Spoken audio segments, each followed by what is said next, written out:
좀 반등은 하는데 네, 많이 떨어졌죠, 엔터주도. 많이 힘들었습니다. 네, 그러니까요. 어떻게 보셨어요, 그동안의 시장 흐름은?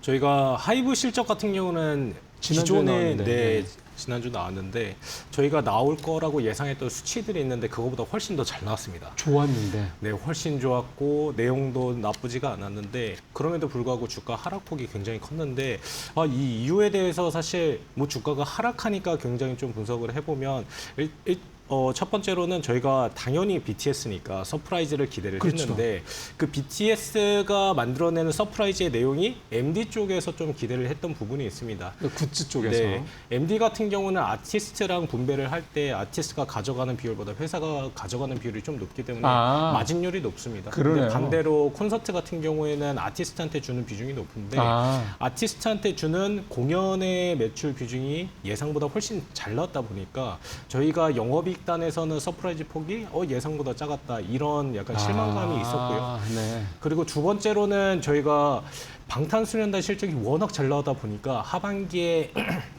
방탄소년단 이외의 아티스트가 추가 서프라이즈를 내기에는 너무나도 부담스러운 숫자가 나와버렸다라는 그렇죠. 점에서 예. 이제는 하반기에는 모멘텀을 좀 확인할 게 없나라는 인식하에서 좀 새로운 성격의 매물들이 좀 많이 나왔었습니다. 그러니까 이게 너무 두드러지니까요. 참. 너무 잘하니까 예, 그것도 그게 문제입니다. 그늘이 그러니까 그늘이 커지는 거죠. 네. 그 밑에 그늘 밑으로 들어가는 경우가. 일단은 BTS 관련 말씀을 좀 하셨기 때문에 BTS 얘기를 조금 더 해보죠. 요즘에 워낙 요즘에 그래미상 관련된 이슈도 좀 있고 네. 해서 일단 월드 투어가 다시 진행된다고 얘기가 나오던데 지금 계속 진행하고 있습니다. 네, 2분기부터 시작이 돼가지고 그래서 벌써 200만 명을 대상으로 고객을 했습니다. 했죠. 네.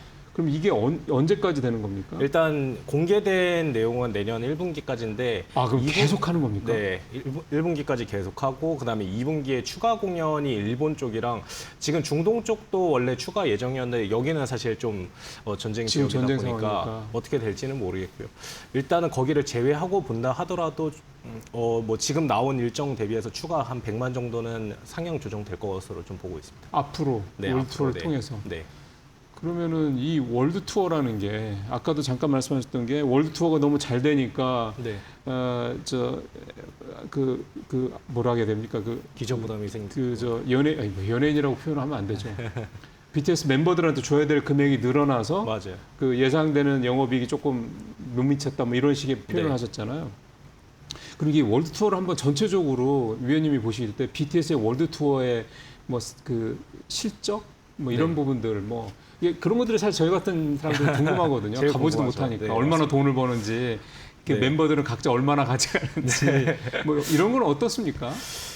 제가 이거를 계산을 해보면서도 이게 맞나 싶을 정도로 사실 되게 큰 금액입니다. 예를 들어 저희가 작년 이맘때 예상했던 올해 하이브 실적이 한 3.8조 원 정도 됐었는데 실제로 지금 추정치는 4.9조 원까지 올라갔습니다. 1조가 이 넘네요. 추정치가 어디서 올라갔을까 하면 거의 다 BTS라고 보시면 되는데 BTS가 기존에 예상했던 뭐 1.8조 원 이 정도 예상치에서 한 2.5조 원 수준까지 올라갔다라고 보시면 되고요. BTS가 혼자 올리는 매출이 네. 2.5조요? 네, 거기에서는 음반, 공연, 그다음 MD 이런 부분도 있는데 저희가 뭐 각 매출 부문마다 원가율이 있지만 공연 같은 경우는 평균적으로 원가율이 한 30% 정도 됩니다. 그래서 예를 들어 500만에다가 티켓을 30만 원을 계산하면 1.5조 원이거든요. 그러네요. 1.5조 원의 원가율을 하면 4,500억 하면 뭐 1조 원이 1조 원 남았다고 남네요. 치면 거기서 아티스트한테 가는 돈이 뭐 70%라 가정하면 7천억이 가는 거죠. 물론 그러면은- 거기에서 세금을 떼겠지만 그럼 1인당 거의 1,000억 가까운 매출을 올릴 수 그렇습니다. 있다. 네. 그 1인 한 사람이 중소기업이네요. 네, 한 사람이 어떻게 보면 그 1,000억씩 공연에서 매출을 올려서 MD랑 음반은 또 추가적으로 붙고 컨텐츠도 붙을 예정입니다. 네, 그리고 각자도 개인 활동도 하잖아요. 맞습니다. 광고 매출도 클 거고. 근데 그게 매출이라는 게 아니라 근데 매출이 거의 이익 아닙니까? 그분들한테 그런 이익이죠. 거잖아요. 네. 참 대단한 것 같습니다. 우리가 이제 생각하는 상상 이상의 어떤 돈들을 우리 BTS 멤버들이 그렇게 벌고 있다라는 건데 그분들이 근데 또 팬들한테 주는 그런 뭐라 해야 됩니까? 그 어떤 감동이나 이런 걸 생각하면 뭐 그 정도 받는 게 네. 크게 이상하다고 볼 네. 문제도 아니지 않나 생각이 들고요. BTS 얘기 하나 나와서 잠깐 여쭤보면 이건 어떻게 보면 이제 K-팝의 위상인 글로벌 위상이라고도 볼 수 있을 텐데 그래미상에 네. 우리 안에 뭐 이런 거 네. 이거를 이제 증권가에서는 그 애널리스트 입장에서 봤을 때는 어떻게 해석을 하십니까? 저는 너무나도 현명한 판단이었다라고 생각을 하고 있습니다. 이게 그래미 어워즈가 사실 인종차별로 유명했던 맞아요. 어워즈 중 하나인데 이게 과거 몇 년 동안 BTS한테 수상 대상자로 좀 거론을 하다가 막상 무대를 하고 뭐 시청률도 올리고 했지만 결론적으로는 상을 안 상을 줬죠. 안 주고 약간 이런 행포를 좀 저질렀었는데 결국에 BTS가 한 것은 지금 어떻게 보면 영향력을 더 증명해 줄 수 있는 그렇죠. 약간 역할을 했다라고 선택을 했다고 생각을 합니다. 예. 그럼 결국 이제 이런 부분들이 향후에 이제 다른 우리 K-팝 뭐 IP들, 그러니까 네. 그 그룹들이 글로벌 뭐 미국 시장뿐만 아니라 글로벌하게 활동을 할 때 이런 것들이 좀 하방을 좀 단단하게 다져주겠죠. 일단 아시안 어워즈가 생기는 것부터가 사실 약간 K-팝을 포함한 아시아에 있는 아티스트들의 성장성을 굉장히 좀 닫는 역할을 한다고 생각을 해서 그러니까 분류를 하고 하는 네, 거잖아요. 그 분류를 니들은 우리 한다는 밑에야 거죠. 이런 식으로. 예. 네, 좀 말이 안 된다고 생각을 합니다. 예. 자, 그다음에 다른 이제 그룹 얘기 좀 해보겠습니다. JYP. JYP가 네. 뭐 트와이스 재계약 이슈가 벌어졌다고 그러는데 지난번에 네. 재계약한 거 아니었습니까? 재계약이 돼 있는 상태에서 추가 재계약이 필요한데 네. 저희가 지금 재계약 시즌이 도래해가지고 또 앞으로 3년을 좀 논의 중인데 이게 단체 재계약만 할지 아니면 아, 개별 멤버도 다 같이 블랙핑크처럼? 네, 맞습니다. 어. 그래서 저희가 지금 너무 아쉬운 거는 JYP가 실적적으로 올해 하반기부터 내년도가 굉장히 좀 좋은 사이클입니다. 내년도 성장세가 뭐 스트레이키즈 최근에 공연도 다녀왔는데 너무나도 그 공연 규모가 커질 게 보이고 예. 뭐 MD 같은 경우에는 이 회사의 약점으로 작용했던 부분인데 뭐 작년 하반기부터 드라이브로 걸었기 때문에 이 스트레이키즈 공연이 커질 때 이 효과가 더 증폭된다라고 좀 말씀드려왔습니다. 근데 이런 상황 속에서 트와이스가 만약에 재계약이 뭐 블랙핑크와 같이 따로 똑같이 형태로 된다면 결국에 컴백 주기가 좀 바뀌게 됩니다. 그러면 매년 활동하는 아티스트에서 뭐 2년에 한 번 사실 힘들어서 재계약을 안 할 가능성도 있거든요. 저희 뭐 증권가 마인드에서는 돈을 많이 주면 당연히 활동해야 되는 거 아닌가 이렇게 생각하실 수도 있지만 사실 아티스트들이 너무 힘드니까 지금 뭐 10년 이상 활동을 해가지고 그렇죠. 그리고 요즘에는 공연이 규모가 트와이스도 요즘은 스테디움 공연을 네 하죠. 맞습니다. 트와이스도 200만 이상 하고 그렇게 있습니다. 하면 네. 보니까 그 가끔 쇼츠로 보면은 그 다 뚫려 있는 데서 예전에는 보통 무대라는 게 뒤는 백이 있고 맞아요. 앞에 이런 식이잖아요. 360도 공연으로 근데 지금 하죠. 그렇게 하면서 네.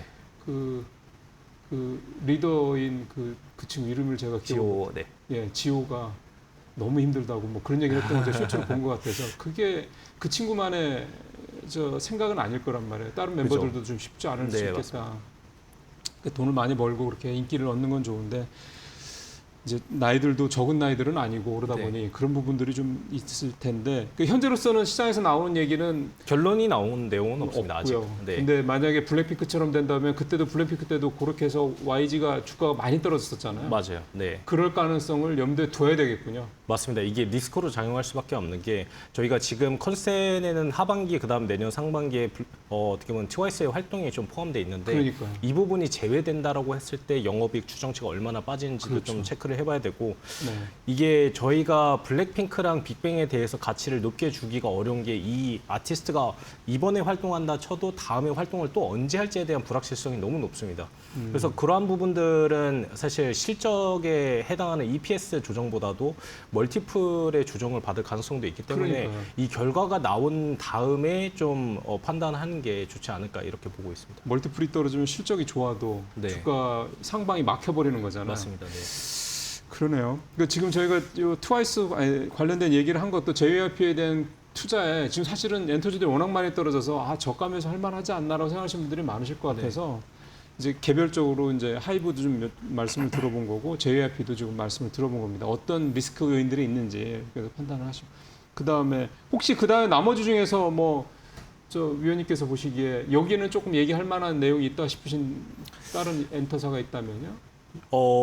SM이 지금 최근에 굉장히 좀 잘하고 있습니다. 내일인가 뭐 발표 있죠? 네, 내일 실적 실적 발표 발표. 예정이고 개인적으로는 실적이 굉장히 좀 잘 나올 것으로 예상을 하고 있긴 한데 2분기에 아티스트가 좀 잘했던 부분이 슈퍼주니어, 엑소 저희가 예상 못했던 올드 IP들 옛날 멤버들인데. 네. 20년 전 IP가 아직도 굉장히 좀 흥행을 나타내고 있어서 실적 서프라이즈가 좀 예상되는 상황이고요. 물론 고연차 IP다 보니까 저희가 분배율에 대해서 뭐 기존 가정이 있겠지만 뭐 그거보다 더 주는 경우에는 마진율이 떨어지고 또 회사가 할 수도 받을 있습니다. 수익이 줄어드는 거죠. 줄어들 수도 있습니다. 예. 그런 부분은 좀 리스크로 작용할 수 있겠지만 이 회사를 제가 긍정적으로 보고 있는 부분은 저희가 그동안 디레이팅을 줬던 이유가 이 회사는 서구권 진출에 좀 소극적이다. 맞아요, 약간 이런 맞아요. 부분이 있었는데 맞아요. 하반기에 이 모든 거를 좀 시스템을 정비할 계획입니다. 기존에 아시아권을 타겟으로 컴백을 할 때는 한 3개월 정도 전부터 준비를 네. 하면 되는데 미국 같은 경우에는 한 달 전에 음반이 도착해야 되기 때문에 최소 6개월 전부터 준비를 해야 됩니다. 그래서 스케줄을 다 미루다 보니까 이제 아티스트 컴백 일정이 원래 기존 3, 4분기에 나온다면 이제 4분기에서 1분기 사이에 나올 예정이거든요. 네. 그래서 하반기 추정치가 좀 많이 낮아져서 컨셉 부담도 덜해진 상태고 내년도 추정치는 올라갔습니다. 그래서 내년도 성장세가 가장 좀 가파를 것으로 보이고 이번에 에스파도 빌보드 107위 기록을 했거든요. 에스파도 거기 올라갔어요? 네, 빌보드 핫백에 뭐 거의 들 뻔했는데 네. 아마 팬들이 이 내용을 당연히 알 거라고 생각을 하고 이제 뭐 좀만 더 돌리면 이제 올라가겠구나 빌보드 핫백에.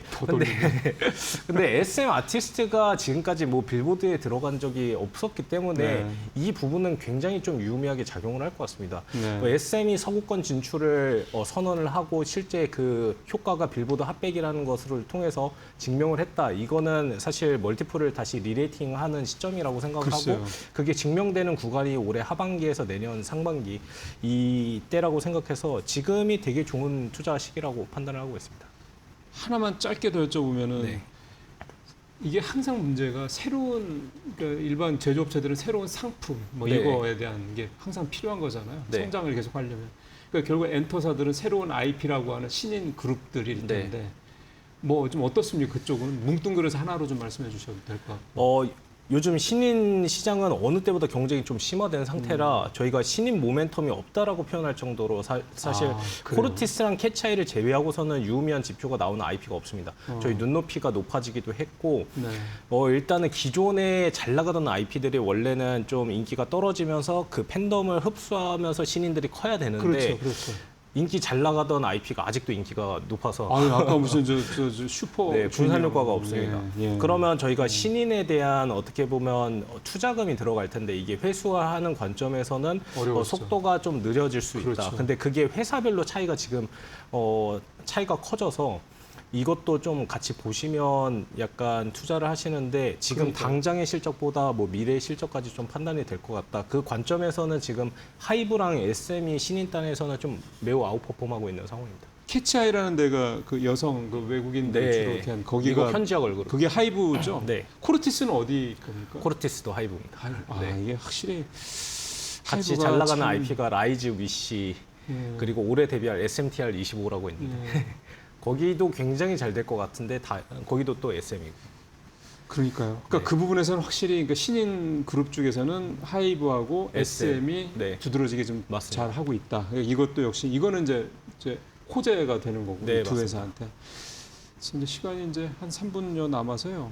내년도 하반기 전망을 좀 해야 될 것 같은데요. 네. 자 이렇게 좀 앞에 좀 전반적인 상황을 말씀하셨는데 사실 전반적인 말씀해 주시면서 하반기에 관련된 부분들이 이미 어느 정도 좀 섞이긴 했습니다. 그래서 종합적으로 우리 엔터주들 올 하반기에 좀 이번에는 좀 반등을 기대해봐도 되는 건지 네. 그다음에 그 중에서 위원님 보시기에는 역시 뭐 어디다 이렇게 네. 말씀하실 때가 있다면 저희가 뭐 그동안 펀더멘탈 관점에서 뭐 하반기, 상반기를 좀 전망을 할 때 실적 위주로 좀 전망을 했다 보니까 그 내용이 틀렸냐라고 하면 그렇지는 않습니다. 저희가 기대했던 것보다 거의 대부분 잘 나오고 있고. 그 펀더멘탈은 좋다는 얘기잖아요. 네, 근데 외부 환경이 변수로 좀 크게 작용을 하면서 멀티플이 디레이팅 되고 있고요. 네. 하이브가 그동안 40에서 60배 받다가 18배까지 떨어졌는데 과거 40배 때는 뭐 싸다는 논리가 있었다면 지금 18배는 이게 싸냐라고 오히려 반문하시는 분들 계시고 어떻게 보면 멀티플이라는 거는 상대적인 평가라고 생각을 하는데